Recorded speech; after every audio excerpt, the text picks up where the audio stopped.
जय माता दी। ओम नमः शिवाय। आप सभी को शारदीय नवरात्र की बहुत बहुत शुभकामनाएं। माँ दुर्गा की असीम कृपा सदा हम सब पर बनी रहे। साल 2025 में शारदीय नवरात्रे कब से शुरू होंगे, कब समाप्त होंगे, कलश स्थापना का शुभ मुहूर्त क्या होगा और अष्टमी नवमी की तिथि कब होगी, आइए जानते हैं। हिंदू कैलेंडर के हिसाब से शारदीय नवरात्रे आश्विन महीने की शुक्ल पक्ष की प्रतिपदा तिथि से प्रारंभ होती है और इस बार प्रतिपदा तिथि 22 सितंबर के दिन सोमवार को है। कलश स्थापना का शुभ मुहूर्त सुबह 6:09 से 8:06 तक है। अभिजीत मुहूर्त की बात करें तो 11:49 से 12:38 तक है।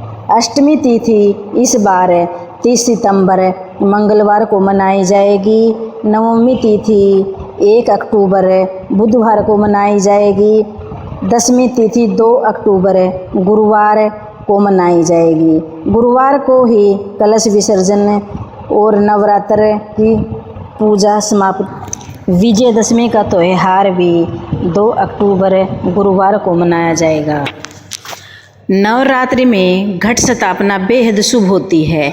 हमारे शास्त्रों में कलश को संपूर्ण देवी देवताओं का निवास स्थान माना जाता है। घट स्थापना से आप अपने पूजा स्थल पर सभी देव देवताओं का आह्वान कर सकते हैं, जिससे आपकी सभी मनोकामनाएं पूर्ण होती हैं। वास्तव में जो घट या कलश है उसमें सभी देव देवताओं का आह्वान किया जाता है। इसमें 33 करोड़ देवी देवताओं का निवास स्थान भी माना गया है। देवी देवताओं के अतिरिक्त कलश में चारों वेदों और पवित्र नदियों का भी आह्वान किया जाता है। शास्त्रों में कलश के मुख पर भगवान विष्णु, कंठ पर भगवान शंकर और जड़ यानी कलश के नीचे स्थान में ब्रह्मा जी का स्थान बताया गया है। साथ ही कलश के ऊपर जो नारियल रखा जाता है वह देवी लक्ष्मी का प्रतीक माना जाता है। घट स्थापना में जो पात्र में जौ बोए जाते हैं, हिंदू धर्म में उसे धरती पर उगने वाली पहली फसल माना जाता है। मान्यता है कि यह फसल देवी के द्वारा ही धरती पर प्रकट हुई थी, इसीलिए देवी जी के साथ जौ बोकर उनकी पूजा की जाती है। पूजा स्थल पर इनको स्थापित करने से आपको और आपके पूरे परिवार के सभी देवी देवताओं का आशीष मिलता है और घर में सुख समृद्धि का आगमन होता है। इसलिए घट स्थापना को बेहद शुभ व लाभदायक माना जाता है। दिन के एक कर लेनी चाहिए। इसके अलावा घट स्थापना के लिए अमृत मुहूर्त को सबसे उत्तम माना गया है। घट स्थापना मंदिर के उत्तर पूर्व दिशा में करनी चाहिए। अगर आप किसी कारणवश अमृत मुहूर्त में घट स्थापना नहीं कर पाते हैं तो अभिजीत मुहूर्त में भी घट स्थापना कर सकते हैं। घट स्थापना के लिए आप एक मिट्टी का कटोरा लें, उसमें मिट्टी डालकर जौ बो दें। इस पात्र को चौकी पर बनाए गए अष्ट दल पर रखें। इसके अलावा आप एक मिट्टी, तांबे या पीतल का कलश लें, जिस पर रोली से स्वास्तिक बनाएं। कलश के मुख पर मोली बांधें। इस कलश में गंगा जल व शुद्ध जल डालें। जल में हल्दी की गांठ, दुर्वा, फूल, सिक्का, सुपारी, लौंग, इलायची, अक्षत, रोली और मीठे में बतासा भी डाल सकते हैं। अब कलश के मुख को 5 आम के पत्तों से ढक दें और आम के पत्तों पर भी हल्दी कुमकुम का तिलक अवश्य लगाएं। इन आम के पत्तों पर एक पात्र में चावल डालकर रख दें। उस पर एक जटा वाला नारियल और उस पर चुनरी लपेटकर मोली बांध कर रख दें। इस नारियल को कलश के ऊपर चावल वाले पात्र में रख दें। अंत में कलश को जिस मिट्टी के पात्र में जौ बोए थे उसके ऊपर रख दें। अगर आप मिट्टी का कलश ले रहे हैं तो इसे पूजा से रखने से पहले 1-2 दिन के लिए पानी में डुबो कर रख दें। इस प्रकार अब आप इसमें पानी भरकर जो सूखेगा नहीं। इसके अलावा जौ के पात्र में पानी के बीच में एक छोटा सा गड्ढा बनाकर उसमें कलश रखें। यह भी जल को सूखने से बचाएगा।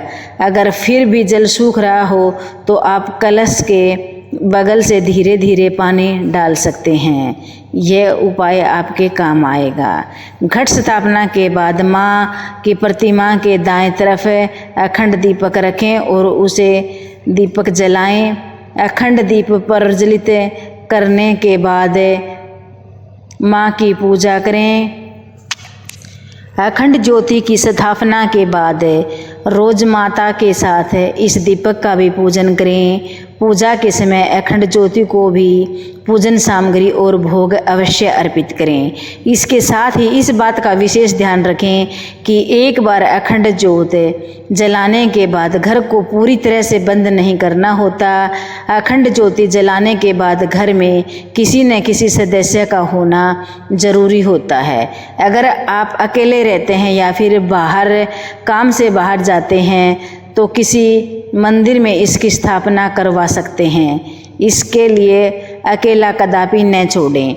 ऐसी मान्यता है कि अगर दीपक घी का दीपक हो तो माँ के दाएं तरफ जलाएं और अगर दीपक तेल का हो तो उसे बाएं तरफ जलाना चाहिए। अगर आप मिट्टी के दीपक का प्रयोग कर रहे हैं तो इसमें बाती का मुख माता की तरफ यानी पूर्व दिशा में होना चाहिए। अगर दीपक तांबे का है तो इसमें बाती का मुख हमेशा सीधा होना चाहिए। जो चौकी आपने माँ की प्रतिमा के लिए स्थापित की थी उसी पर अखंड ज्योति की स्थापना की जाती है। देवी माँ को श्रृंगार का सामान बहुत प्रिय है। इसलिए कहा जाता है कि नवरात्रों में सुहागिनों को श्रृंगार की सामग्री दान में देनी चाहिए, जिससे स्त्रियों को अखंड सौभाग्य की प्राप्ति होती है। और नवरात्र में माँ के समक्ष 16 श्रृंगार का सामान रखना चाहिए। धूप दीप नैवेद्य फल मिठाई से पूजा करें। पूजा के बाद आरती करें। दुर्गा सप्तशती का पाठ करें। माँ का मंत्र जपें। ओम सर्वमंगल मांगल्य शिवे सर्वार्थ साधिके शरण्य अम्बिके गौरी नारायणी नमस्तुते। कम से कम 108 बार माँ दुर्गा के इस मंत्र का जप करना चाहिए। वीडियो अच्छी लगी हो तो चैनल को लाइक और सब्सक्राइब करें। धन्यवाद।